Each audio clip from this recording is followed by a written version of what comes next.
Qabeenya dilbii magaalattiin qabduu fi carraa jiru sirnaan fayyadamuun jijjiiramaa fi bu'aa caaluuf waloon hojjechuun barbaachisaa ta'uu kantiibaan magaalaa Adaamaa Obbo Haayiluu Jaldee himan. Bulchiinsi magaalaa Adaamaa raawwii hojii bara 2018 gamaggamuun karoora of danda'uu bara 2019 irratti hojjettoota mootummaa magaalichaa waliin marii gaggeesse. Waltajjii marii kanaan waggoottan 5 darban keessatti mootummaa jijjiiramaatiin bu'aawwan argaman bu'uura taasifachuudhaan karoora of danda'uu bara 2019 irratti akkaataa fayyadamummaa uummataa guddisuun danda'amu irratti mari'atamee kallattiin kennameera. Kantiibaan magaalaa Adaamaa Obbo Haayiluu Jaldee bara kana gama dinagdee, hawaasummaa, tajaajila barnootaa, teekinooloojii, kalaqaaf oomishaaf oomishtummaan of danda'uun murteessaa ta'uu kaasan. Ogummaadhaan of danda'uu qabda ati.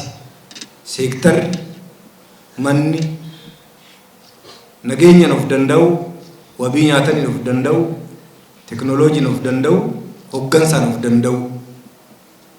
Seektarri of danda'e abbaan adeemsaa of danda'e hogganuu qaba jechuudha. Karoora of danda'u aanaa keetii, karoora of danda'u kutaa magaalaa, karoora of danda'u Adaamaa, karoora of danda'u seektara gadi fageenyaan hubachuudha.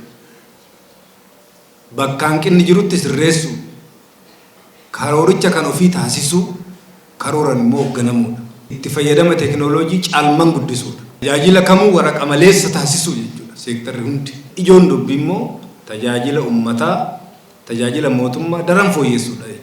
Qabeenya dilbii magaalattiin qabduu fi carraa jiru sirnaan fayyadamuun jijjiiramaa fi bu'aa caalmaaf waloon hojjechuun barbaachisaa ta'uu ibsaniiru. Imala of danda'u qixaan hubachuu jechuu keenyadha.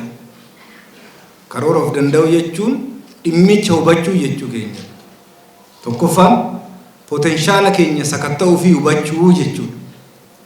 Karoora of danda'u jechuun dursa prerequisitan jedhamu maalidhaan jedhu dursa beekudha.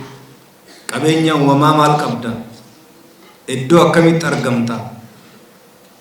Waan gaarii bu'uura misoomaa ta'u maal qabda jechuudha. Lammaffaan potenshaala gara badhaadhinaatti jijjiiruu danda'u jechuudha. Karoora of danda'u tokko potenshaala hubachuudha. Inni lammataa potenshaalicha gara badhaadhinaatti jijjiiruu jechuudha. Poteenshaalli badhaadhina hin taane qormaata homaa siin godhu. Homaa siin godhu jechuudha.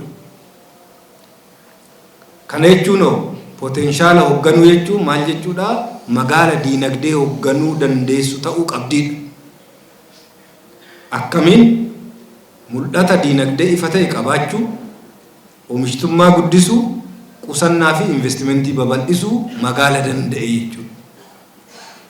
Investimentii dhuunfaa, qusannaa dhuunfaa jechuudha. Tokko tokko keenyarraa akkaataa fi amala bobbii hojii keenyatiin bu'a qabeessummaa waan hundaa guddisuu jechuudha. Bu'a qabeessummaa qabeenyaa, bu'a qabeessummaa ilma namaa, bu'a qabeessummaa waan hundaa humna walootti fayyadamuu danda'u jechuudha. Hojjettoonni mootummaa waltajjicha irratti hirmaatan yaada kaasaniin humna walootti fayyadamuun jijjiiramaa fi milkaa'ina akka magaalaatti argame cimsuun kallattii karoora qabame irratti ciminaan hojjetamu akka qabu dubbataniiru. Hirmaannaan yookiin qooda fudhannaan hojii kanaa galma isaati. Galma isaa hogguu hubanne hojii kana keessatti hirmaannaan keenya, qooda fudhannaan keenya olaanaa ta'a jechuudha. Beekamtiin kenninus kanarratti hundaa'aadha. Hojiin hojjetame hojii baay'ee appirisheet ta'u ismaart siitiin har'a agarru kun duraan akkana hin turre baay'ee gaariidha. Waan immoo iftoominaan sirreeffachuu qabnu. Guddinna kanas nu sirreessa jedhee yaadu jechuudha. Hirmaannaan uummataa olaantummaa qabaachuu qaba. Waan hojjennu keessatti uummata hirmaachisuun baay'ee barbaachisaadha. Bakka uummanni waan kiyya jedhee itti amanetti qabeenyi sun ni kunuunfama. Qaama garaagaraa hirmaachifamee maal jedhamee wanti baay'een isaa hojjetameera. Inni kun waan nama boonsudha.